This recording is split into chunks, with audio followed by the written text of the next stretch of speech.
Well, hello, River Grove. The year is 2023. We're going to step back in time to 1888. We're visiting with our Historical Commission at our historical house on Grand Avenue.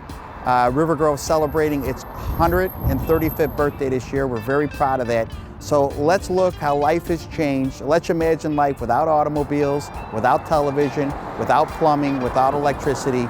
Come with me and take a look inside.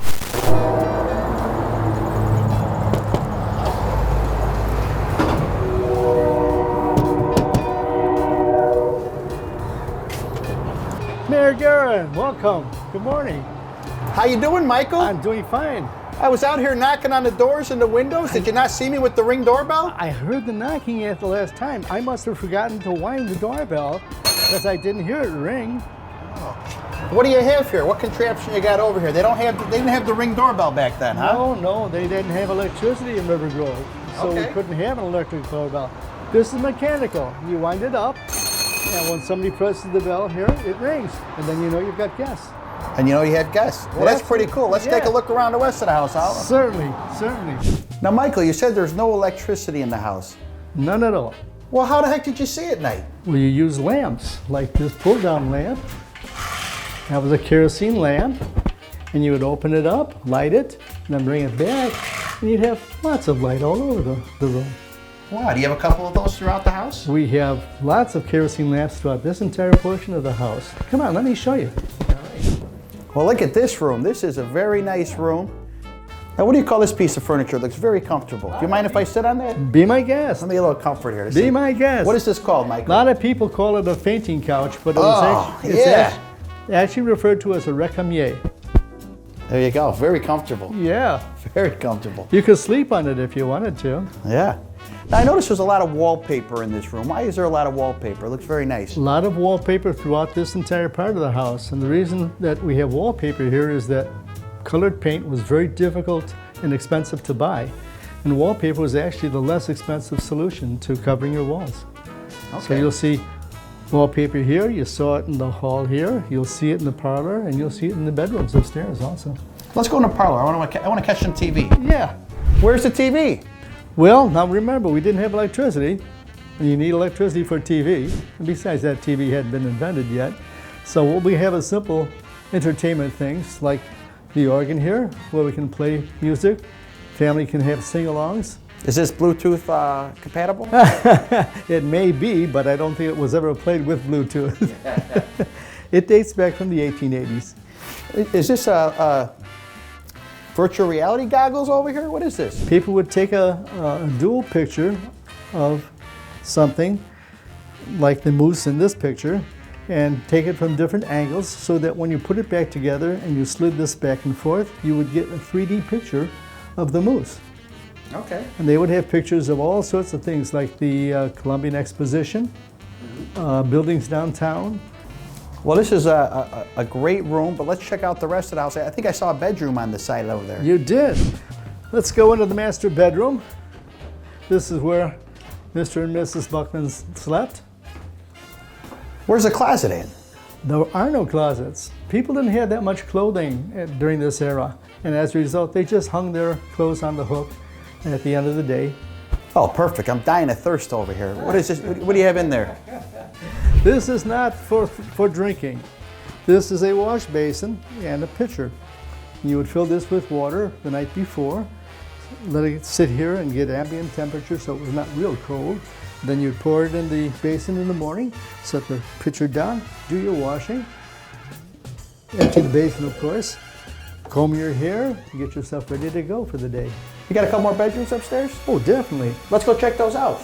Wow, look at this bedroom. This is really nice. This is a girl's bedroom. How old is this decorated for? About 10 years old. So my daughter's 9 years old, so she's got some of the dolls and stuff like that. She'd fit right in. What is this over here? Is that where they play their video games, or what is that? This is the 1880s replica of Facebook. The young lady would hide or store personal letters and so forth in this little pouch, and then she'd click it shut. What kind of tool is this? What is this right here? Oh my goodness gracious. What is that? That is a curling iron. Get out of here. The young lady would put this in the chimney of one of the kerosene lamps and get it warm. And then when she's ready, she'd curl her hair with it. What'd they make their brushes out of back then? This is a pretty set here. They would make it out of bristles, if you'll excuse the expression. Sometimes it was hog hair. Yeah. Anything that was staple. Let's take a look in her brother's room over here. Look at this, got the blue wallpaper there. You got some razor sharpeners over here. Not only is it blue wallpaper, but the ceiling is wallpapered also. And was that pretty standard for the time? For them, yes. And I don't know how they managed to put that up here. I'm still surprised. Now what's that? Did the boy leave a cereal bowl on the bed there? I don't think you want to eat cereal out of this. What's that for, This Michael? is what was called necessity. It would have a cover over it. And if you woke up in the middle of the night, especially if it was like January 19th and the temperature was 12 below, you would either have to go out to the outhouse and back, or you'd have to use one of these. And you'd use it, put the cover back on, put it under the bed where it should have been. And the next morning, the young lady of the household had to go to each room and empty those. Wow, what a job that is. Lovely, What a job lovely that job is. for a girl, yes. This is a really cool room. He's got some collectibles over there. Nice bookcase over here, little desk. We even have a pencil set that was given to us by the mayor of River Grove That was from my grandmother. from Yeah. the Lewis Purchase Exposition. Well, I like this room a lot. We'll save some more information for the tour when they come see you this summer. But I think we got another room right around the corner here, don't we? Right back here. Right through here. Michael! Yeah, Oh, there you are. I'm in the playroom. All right. I'm sitting at my desk ready to take my lessons for the day. Any Xboxes in here? No, unfortunately, we don't have any Xboxes. We still have kerosene lamps, as we have all over the house. And we have toys that are used at that time, but no Xboxes. What would be the primary form of entertainment back there? A lot of reading, a lot of storytelling, singing songs with the family? Yeah, exactly. A lot of reading, a lot of storytelling. People did tell stories about themselves and about their relatives. And of course, you had the singing that we saw downstairs. Okay. So, Let's go back downstairs. You got some really neat stuff down there. I'm getting real hungry. Could you make me something to eat in that kitchen? well, we can try. I have to warn you, when you walk into this room, you age 25 years. Because this room was built sometime right around 1900, 1910. Okay. So, 1876, 1900, 25 years. So I would imagine with no TV, no electricity, the dining room was a real focal point of the house. You'd have a nice meal. Looks like you have an entertainment apparatus over here. What do you have this? What is this over here? This is a Victrola. Okay. It's a hand-cranked Victrola where you would put your records down on the platform, bring this needle arm over, turn it on, and then hit the switch over here and you would get music right away. Now, your average River Grove home going back in the 1880s into the 1900s, would this be considered a luxury? Or would every house have one of these? No, not every house would have them. Okay. They were pretty expensive. They would cost about a month's salary to buy, and especially one like this would be a couple months' salary. So they weren't cheap.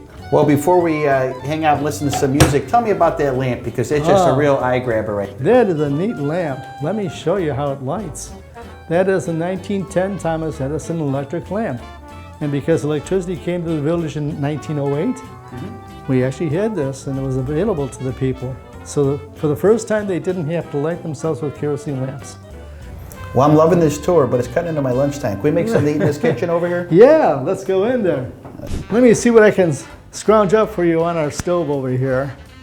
We've got eggs. We got an egg if you'd like it, and of course we've got some potatoes. Well, this is an impressive piece of cookware. Tell me a little bit about it. I'd imagine this is fired up with logs? It would be fired up either with logs or with coal. That would be put in to this chamber here, and of course lit. They tried to keep the fire going 24 hours a day because it was first of all difficult to reignite the thing.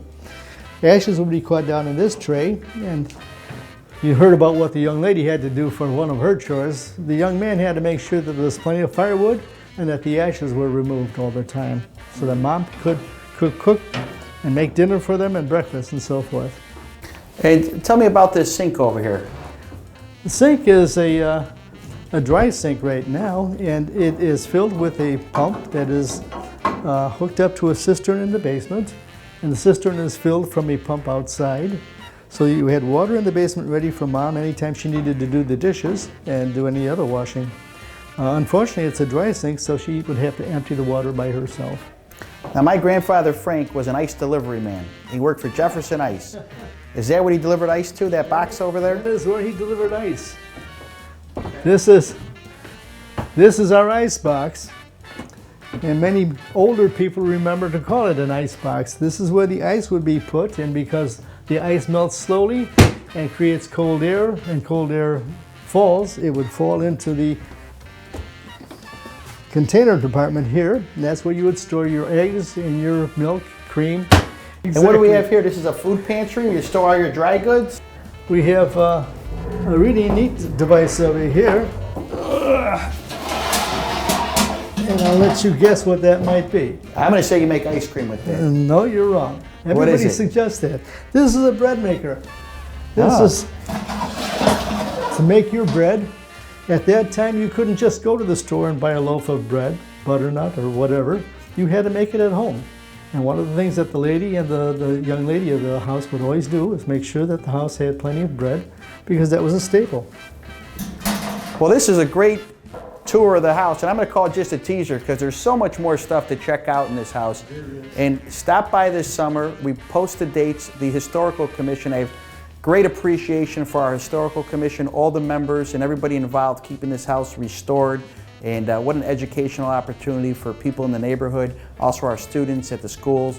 But we're going to walk outside and we're going to talk to Director Leader of the Public Works. He's going to tell us what we're doing to maintain this house. So let's take a look outside. And Michael Prokop, thank you very much for the tour. And I look forward to bringing my children back this summer and run around the house. And you guys always have, every time we come here, we learn something new. So take the time to visit the Historical Commission this summer. Let's go outside.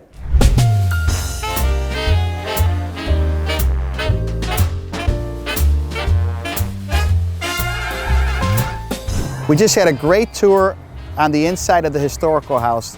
Now we're going to chat with Director Leader and talk about some of the upgrades we're doing to maintain the outside of the historical house. Hi, how's it going? I'm Director Brock Leader. Our Public Works crew and staff work hard to maintain this lot here with cutting the grass, but also with our Buildings and Grounds Superintendent, we work on the exterior of the building, is keeping the upkeep of this building to keep this old house around for many years. This year the roof is going to be replaced. It is a cedar roof, and to keep up with the historical status of the building, you can't just put an asphalt roof on this building. You have to go with that cedar roof that was to that period of time of when this house was built. And then we'll get into painting the exterior, both the home and the barn. Thanks for stopping by the Historical House, and a big thanks to our Historical Commission for volunteering their time for keeping this house historically accurate. They put a lot of time and energy into it. We really appreciate that.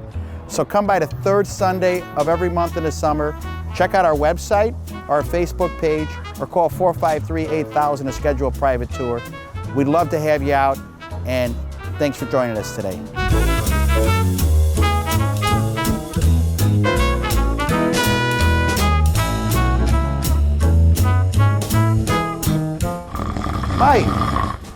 Mike, what are you doing? You're sleeping. We got a tour to give. Oh,